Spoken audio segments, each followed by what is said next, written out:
Bueno, siempre suelo decir, me repito, que es un gozo siempre transmitir la palabra del Señor, pero no cabe duda que para mí cada día es una enorme responsabilidad el poder transmitiros el mensaje que el Señor previamente me ha dado a mí. Y bueno, a transmitiros el amor, por supuesto, cristiano de nuestra iglesia en Sevilla, en Mairena de las Jarafes, el Centro Cristiano Vida Abundante, algunos lo conocéis, y es allí donde estamos sirviendo, en la medida de nuestras posibilidades, con el objetivo de llevar el Evangelio a toda persona.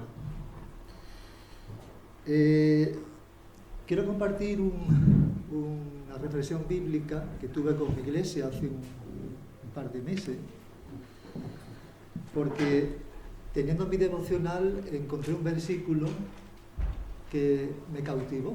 Lo había leído en muchas ocasiones y me hizo pensar y apropiarlo a mi vida. Y el texto es 1 Timoteo 4:12, que vamos únicamente a acercarnos a él, una vista de pájaro. Porque lo interesante es que Jesús nos dice: vosotros sois la luz del mundo. Una ciudad asentada no se puede esconder, ni se pone una luz debajo de una mesa, sino en la altura para que la gente pueda vernos y puedan glorificar al Señor.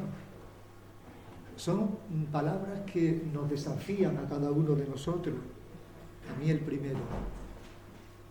Hemos estado considerando cómo el Señor nos ha sacado de la vanidad de la vida, cómo que por nuestras propias fuerzas somos incapaces de alcanzar la salvación, cómo es por gracia y no por obra. Ese evangelio que cautivó, que nos liberó de la esclavitud del pecado, es un mensaje nuevo que tenemos que proclamar a esta sociedad. El título de la reflexión, a ver si funciona, está aquí puesto, ¿no? Sí. ¿Eres un influencer? Es un término que se utiliza mucho en la sociedad, en los medios de comunicación. La Biblia está llena de grandes influyentes, de grandes héroes de la fe, de gente que marcaron un camino al cual debemos imitar. Leer los grandes influyentes que aparecen en el libro de Hebreos capítulo 11. Me hizo pensar, ¿somos influyentes en la sociedad? ¿Mi cristianismo queda únicamente reservado a los momentos en que me encuentro con mis hermanos? ¿O soy cristiano las 24 horas del día? ¿Cuál es tu campo de visión? Nuestro campo de visión es mañana cuando nos incorporamos a las 7 de la mañana o a las 8 en nuestras empresas, en el centro educativo, en el hospital, cuando coges el camión, cuando vas al campo a trabajar. Estamos influenciando a la gente que está a nuestro alrededor. Influencia significa, es la persona que destaca en una red social o en otro canal de comunicación y expresa opiniones sobre un tema concreto que ejerce una gran influencia sobre una persona. Yo quiero que te quedes con esa frase. Ejerce una gran influencia sobre una persona. Cuando Sergio Ramos, el futbolista del PSG, se pone un tatuaje, la gente joven le imitan y se pone uno similar. Cuando Pilar Rubio, su mujer, se pone una indumentaria, la gente compra en ese bolso, marca tendencia.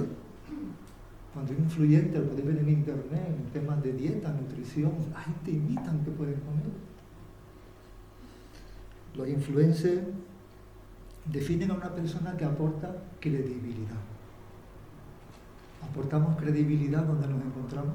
Para mí es un reto cada día. Tú que eres empresario, que eres trabajador, muestra que eres creíble en tus transacciones comerciales que realizas y que por su influencia puede llegar a convertirse en un importante referente. Quédate con ese dato, un importante referente. ¿Qué piensan tus compañeros de trabajo de ti?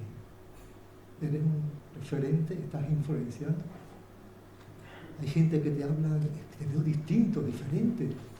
¿Qué ha ocurrido en tu vida? Yo quiero ese cambio, ese Dios que tú estás a veces ni tienes que decir palabras, pero imitan y nos observan.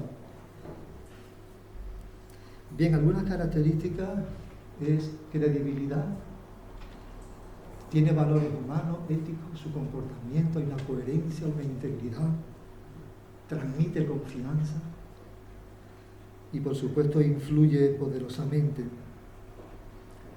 El texto es 1 Timoteo 4:12 y yo me gustaría que durante esta semana lo pudiese leer muchas veces y memorizarlo e intentar, con la ayuda del Señor, que nos ayude a vivir. Voy a leerlo en 3 versiones diferentes. En la Nueva Traducción Viviente dice: no permitas que nadie te subestime. Mirad, le está hablando de un gran influyente como fue el apóstol Pablo, a otro gran influyente que fue Timoteo. Sé un ejemplo para todos los creyentes, yo ampliaría más, para toda la sociedad, en lo que dices, en la forma en que vives, en tu amor, tu fe y tu pureza. La traducción en lenguaje actual dice de la siguiente manera: no permitas que nadie te desprecie por ser joven.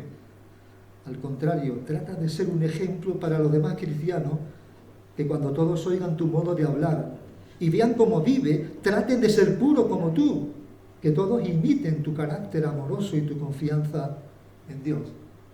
Y la Reina Valera del 60 dice, ¿cómo dice el texto? No lo tengo delante ahora, ¿el que no tiene?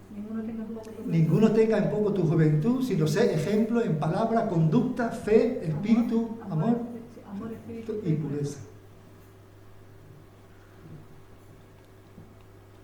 Este fue Albert Einstein, un físico. Dijo: dar ejemplo no es la principal manera de influir sobre los demás, es la única. Ser ejemplo. Yo tengo una nieta con 18 veces y coge el móvil, busca los canales, una cosa, y porque me ha observado un momento el móvil, una destreza, y busca dibujos animados, es posible. Observando, ser ejemplo. Somos ejemplo en la familia, en la fábrica. Alguien dijo: haz de tu vida un lienzo sobre el cual la vida de Cristo esté pintada y que la gente pueda considerar. Tenemos que reflejar el carácter de Cristo en toda circunstancia, en toda situación. ¿Y cómo se manifiesta el carácter de Cristo en nuestras vidas? Cuando andamos en el Espíritu. Como dice el apóstol Pablo cuando escribe a la iglesia en Galacia: mas el fruto del Espíritu es amor, gozo, paz, paciencia, benignidad, bondad, fidelidad, mansedumbre, templanza, y son ese fruto que tiene que ir trabajando en el Señor. Y cuando se van produciendo cambios en nuestra vida, estamos reflejando a Cristo de esa manera. Leía el otro día una frase, más o menos la idea era: muy poca gente van a leer la Biblia, pero lo van a leer a nosotros. Y la gente nos está observando nuestro comportamiento, cómo reaccionamos. Y van a preguntarte: eres diferente, eres un referente, y quiero conseguir ese gozo, esa paz que tú tienes, que disfrutas en Cristo Jesús. Mirad, Dios nos usa en todas las edades que tenemos, con 18, 20, 30, 40 años. En cualquier etapa de nuestra vida Dios nos puede utilizar. Es más, en cada edad, en cada etapa de nuestra vida, podemos inspirar a otros. ¿Ha habido referentes en tu vida? Yo tuve un profesor que para mí fue un referente, fue el que, al margen de su clase magistral, era el que, aparte de terminaba la clase y te recomendaba un libro para leer, léete porque se preocupaba por las inquietudes intelectuales de su alumnado. ¿Estamos siendo ejemplo? Cuando Pablo escribió este texto, este versículo de 1 Timoteo, él tendría entre 34 y 38 años, una persona joven. En aquel entonces, hasta los 40 años, era una persona joven. Pero ¿quién era ese Timoteo, ese influyente que Pablo se preocupaba por su progreso espiritual? Mira, si cogéis una concordancia, aparece unas 24 veces en el Nuevo Testamento el nombre de Timoteo. Los judíos, los padres, solían poner a sus hijos nombre con significado. ¿Sabéis cuál es el significado de Timoteo? El que adora, el que honra a Dios. Y Timoteo vivió de esa manera, con ese estilo, porque toda su actitud glorificaba al Señor. Su madre era judía, su padre griego, quizás no era creyente. El nombre de su madre y su abuela, Eunice y Loida, dos grandes influyentes, dos mujeres extraordinarias, que marcaron la vida de Timoteo. La primera en llegar al Señor fue Loida, después Eunice y después Timoteo. Pero para Eunice era fundamental enseñarle a Timoteo las Escrituras desde su niñez. Si uno lee el libro de los Hechos, cuando llega Pablo a la ciudad de Listra, no ve únicamente a un creyente llamado Timoteo, sino un discípulo que tenía un buen testimonio de la gente de la iglesia de Listra, de Iconio. Se queda impactado. Mira la mayor influencia que tuvo Timoteo al principio de su carrera cristiana. Fue el ejemplo de su propia madre. Y a veces pasa desapercibido de nosotros. Esa fue una gran influyente.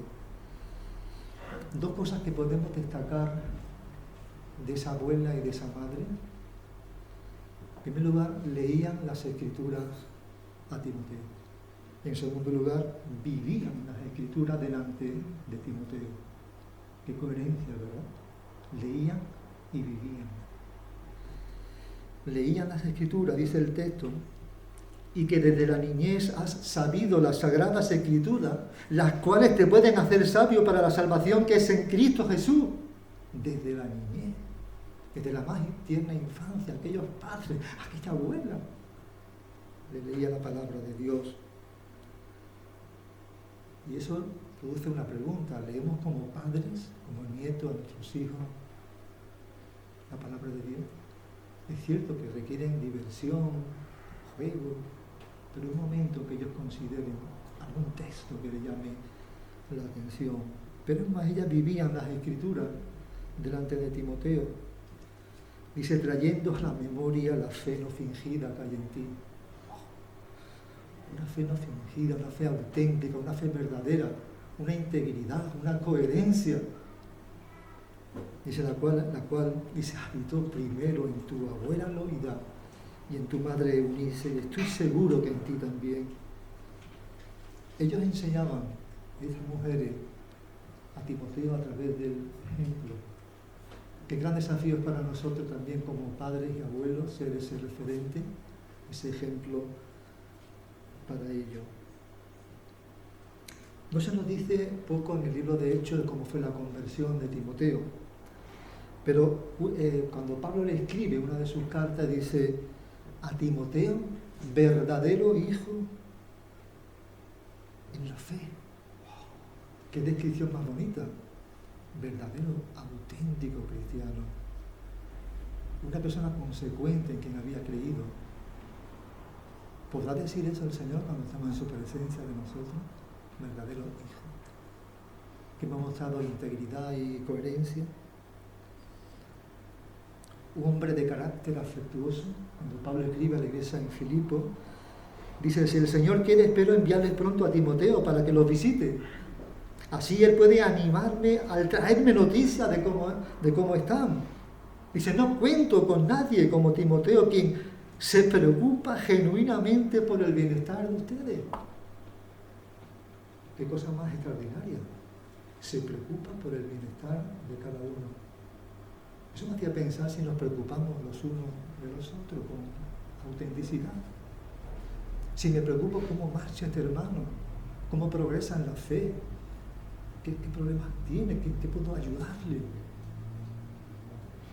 Fijaros lo que dice el siguiente el texto. Todos los demás solo se ocupan de sí mismos y caemos en el egoísmo, mirando a nosotros mismos solamente, y no de lo que es importante, que son las cosas del Señor Jesucristo. Pero ustedes saben cómo Timoteo ha dado muestra de lo que es. Como un hijo con un padre, él ha servido a mi lado en la predicación de la buena noticia. colaboraba en el equipo misionero de Pablo en todos los lugares que iba predicando el Evangelio. De probada fidelidad. Tenía un carácter tímido, introvertido, pero aún a pesar de esa característica Dios le utilizó. ¿Has encontrado tu sitio de servicio en la iglesia? El lugar que Dios puede ponerte a trabajar. Cualquier cosa que hagas, hazlo con excelencia, lo mejor que dé. Todo lo que hagas, dice la Biblia, dice Pablo cuando escribe a Colosenses, lo hagamos como para el Señor. Para el Señor. Pablo sabía que podía contar con él incluso en el tiempo que estuvo en la prisión y que muchos le abandonaron. Dice Pablo, por favor, ven lo más pronto posible. Otra versión dice, procura venir pronto a verme. Haz todo lo posible por llegar antes del invierno. Tuvo a su cargo grandes proyectos encomendados por Pablo. Una misión a la iglesia en Tesalónica, que era una iglesia modelo excepcional, y fue allí para alentar a los creyentes. Le acompañó cuando fue a evangelizar la ciudad de Corinto, en Macedonia. Acompañó a Pablo llevando unas ofrendas a la iglesia de Jerusalén en tiempos de crisis. Le acompañó durante la prisión. Fue dejado por Pablo en Éfeso para consolidar aquella obra. En fin, un largo etcétera de sus actividades. 3 cualidades más de este influyente, profundamente preocupado por la iglesia. Es cierto que la iglesia es universal, pero Dios nos pone en una iglesia local. Estamos preocupados por esta iglesia, por el avance de la iglesia, por el progreso.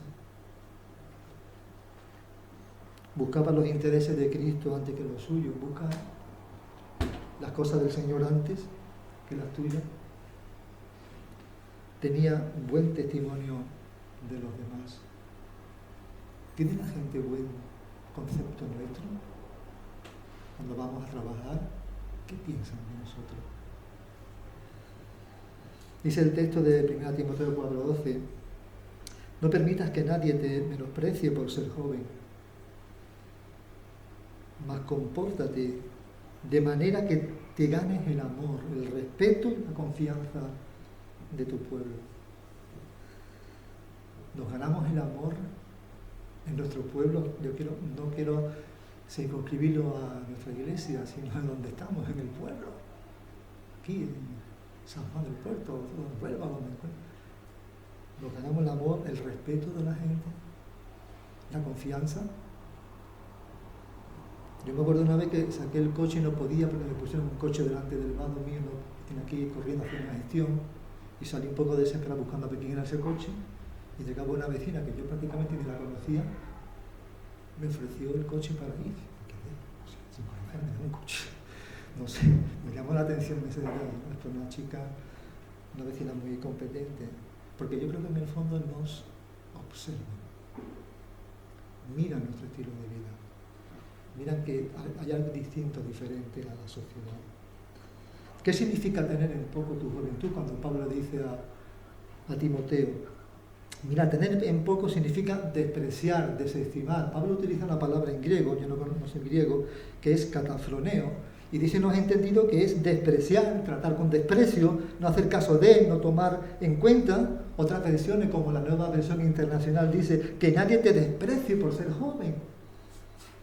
¿Por qué? Porque siempre la juventud se asocia con la imprudencia, con las opiniones apresuradas, precipitadas, con la inexperiencia y la inmadurez. Pero Pablo tiene que ser diferente y mostrar madurez en su juventud. Ser ejemplo. Qué bonita expresión, ¿verdad? Ser ejemplo. ¿Sabes qué significa esa palabra? Ser modelo. Ser modelo. ¿Modelo en qué? ¿En qué Pablo quiere que sea modelo? Tanto en palabras como en tu conducta, dice la Nueva Versión Internacional. Especifica 3 virtudes, que no vamos a ver ahora. En otro momento, si lo permite. El amor, en la consideración hacia los demás. En la fe, en el sentido de fidelidad o lealtad. y en pureza, en abstención de todo lo que mancha, todo lo que esta suciedad de esta sociedad nos puede transmitir, y que tenemos que estar prevenidos para rechazar. Ser un ejemplo es tener un comportamiento que merezca ser imitado por los demás. No es para que busquemos nuestra gloria, sino que a la gente le focalicemos y enfoquen su mirada hacia el Señor Jesucristo, que es en definitiva lo que queremos transmitir.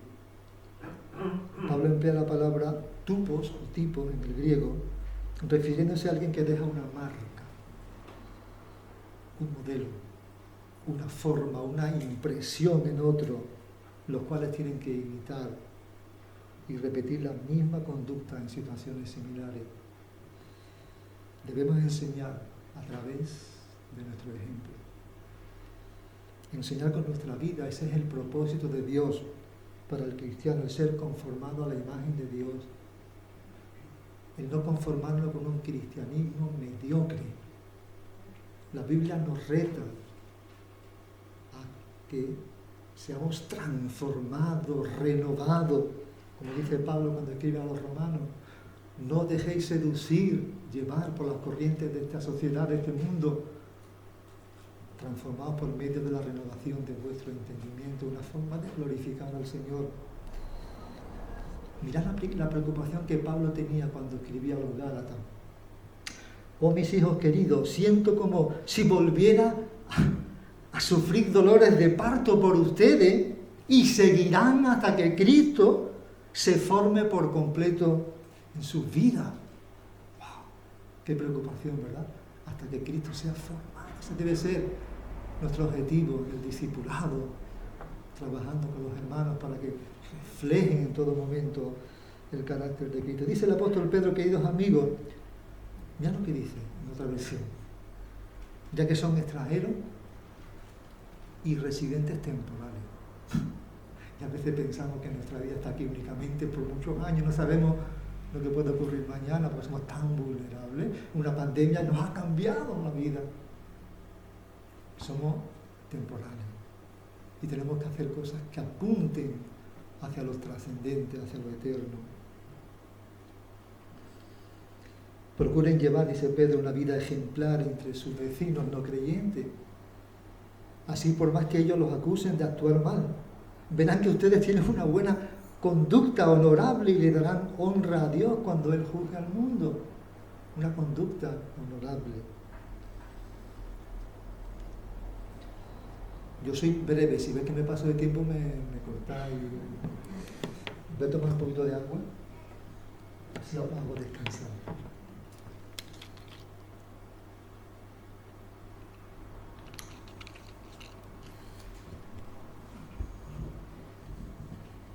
Permitidme dejaros un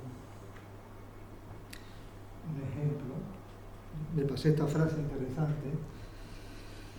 Los cristianos tenemos la tarea de manifestar en el mundo a través de nuestras vidas y palabras el carácter de Dios. Quédate con esa frase como reto, como para poner en práctica mañana.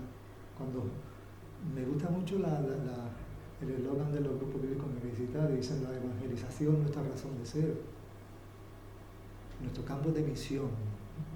Dios puede llamarnos a Tailandia, a Pakistán, a India, pero puede que nuestro campo misionero sea la fábrica, la oficina.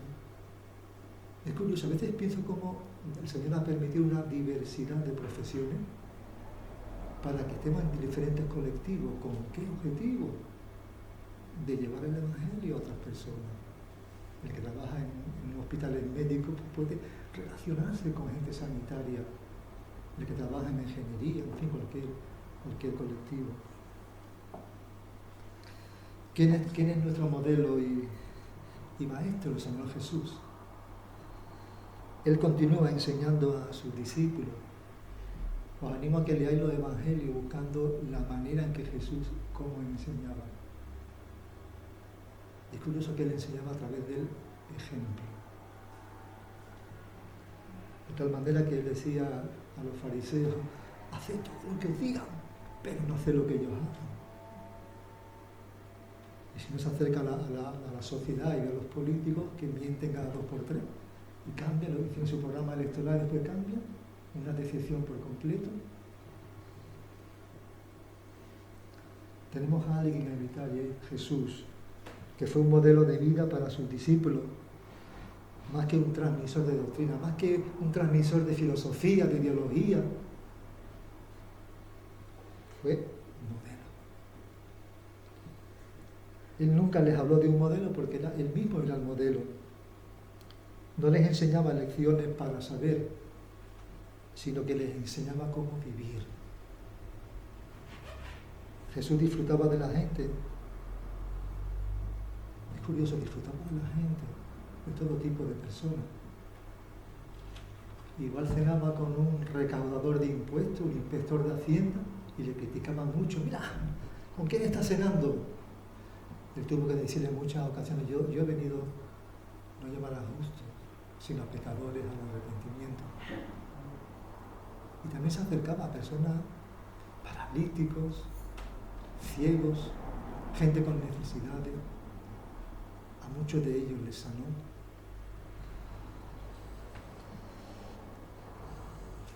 Iba donde estaba la gente. Es curioso, iba donde estaba la gente. No se quedaba incluido en la sinagoga o en el templo. Él proyectaba su ministerio con el objetivo a que había venido, era proclamar el reino del cielo, la buena noticia de salvación. Él establecía un sentimiento de familiaridad con las personas, de cercanía, de proximidad. Entendía a todas las personas, dialogaba con ellos. Jesús atraía a la gente. Estaba siempre abierto y disponible para los demás. Siempre disponible. Y a veces uno se queja que no tiene tiempo y alguien quiere hablar contigo y no puedo. Tanta actividad, estamos llenos de actividad, de activismo. Me acuerdo de una hermana que quería hablar conmigo, no encajaba un momento, y casualmente hace unos años, pues, tomando un café, charlamos y empezó a hablar, cosas para arriba, ¿no? Y se sentía muy bien y no había dicho nada. Eso lo dicen los psicólogos, se ponen a hablar y tú no dices nada y se van ellos con mucha... Pero lo que me dio fue algo curioso, dice, ¿cuál es el mejor regalo que podemos hacerle a una persona? Y me dijo, tu tiempo. Es interesante ese detalle, tu tiempo, porque hay personas que necesitan ser escuchadas, gente con cargas familiares, gente que tú puedes orientarle o marcarle una directriz en su vida. Búscale tiempo para ese hermano que está desconsolado, pasando por situaciones difíciles o adversas. Tú puedes ser de bendición para él o para ella. Es curioso, una vez se encuentra Jesús con un leproso, una enfermedad incurable, una enfermedad que le hacía vivir apartado de la sociedad. Jesús pudo haberle gritado y decirle, quédate lejos, me da asco tu enfermedad, pudo haber dicho algo así. Pero dice que Jesús, ante el grito de ten misericordia de mí, dice que Jesús le tocó y al instante la lepra desapareció. Le tocó, Jesús tocó a ese hombre, o quizás lo abrazaría. Jesús amaba a las personas, en cualquier condición, cualquier situación y condición. Para él cualquier persona tenía importancia. Dice que el Evangelio, muchos tocaban sus ropas. Es interesante el Evangelio de Juan porque él era médico y conocía el dolor y el sufrimiento. Dice que una mujer se acercó a Jesús con una enfermedad de flujo de sangre durante 12 años que había gastado tanto dinero en médico y no le habían dado la solución. Aquella mujer estaba convencida, tenía fe y dice que si tan solo tocar el borde de su manto, se le sana. Y así fue, tocó aquel manto y desapareció al instante la enfermedad.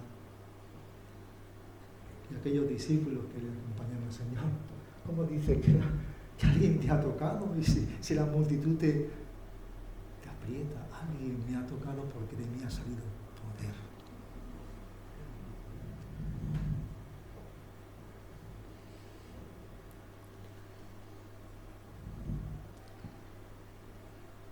Jesús era un hombre compasivo. Le importaba profundamente los demás. No tenía temor de demostrarlo. Dice el Evangelio de Mateo que recorría Jesús todas las ciudades y aldeas, enseñando en la sinagoga de ellos y predicando el Evangelio del reino y sanando toda enfermedad y toda dolencia en el pueblo. Mirad la reacción de Jesús. Ojalá nos pudiese contagiar a nosotros. Dice que al ver la multitud tuvo compasión de ellas. ¿Por qué Jesús? Porque estaban desamparadas y dispersas como ovejas que no tienen pastor. Así está la sociedad metida en cosas intrascendentes y que necesitan al autor de la vida, Jesús, compasión hacia los demás, misericordia. Jesús no seguía las normas y preceptos tradicionales. Debemos preocuparnos siempre, con esta frase, que nuestras vidas reflejen siempre su amor, su santidad, su obediencia, porque cuando vivimos de esta manera, como Jesús vivía, las personas que estén buscándolo se sentirán atraídos hacia Él. Cuando reflejemos esas características, la gente va a ver que también desean eso que tenemos nosotros, que nos ha cautivado el Señor, que nos ha restaurado, que nos ha liberado. Jesús vino a enseñar en medio del formalismo, encontrado en el judaísmo. Él vino, vivió y enseñó. Él llegó a ser nuestro maestro, nuestro ejemplo a seguir. Es más, logró que sus discípulos, aquellos seguidores de Jesús, practicaran sus enseñanzas. Logró que sus discípulos llegaran a conclusiones prácticas y positivas en sus vidas. Es más, ellos respondieron a sus palabras: levántate y sígueme. Yo no sé en qué situación te encuentras tú en tu vida cristiana. Quizás caído, desilusionado. Jesús te sigue diciendo: levántate, incorpórate y sígueme a pesar de las dificultades, porque mi presencia está garantizada en tu vida. No te conformes con un cristianismo mediocre. Pídele al Señor que Él cambie, que Él transforme, que Él renueve ese entusiasmo y esa pasión, como aquellos primeros cristianos que eran siendo perseguidos, iban por todas las partes predicando el Evangelio. Dice que no podemos dejar de decir lo que hemos visto y oído. Jesús no les hablaba de un modelo, sino que Él mismo era el modelo a seguir. No les enseñaba lecciones para aprender, sino que les enseñaba cómo vivir en situaciones concretas. El libro de los Hechos siempre me ha impresionado, este libro, pero curiosamente, ¿os acordáis cómo empieza el capítulo 1 del libro de Hechos? A veces pasa un poco a la ligera, pero muchas veces que vuelvo me impresiona. Dice: en el primer tratado, oh Teófilo, hablé acerca de todas las cosas que Jesús comenzó, fijaros el orden de las palabras, a hacer y a enseñar.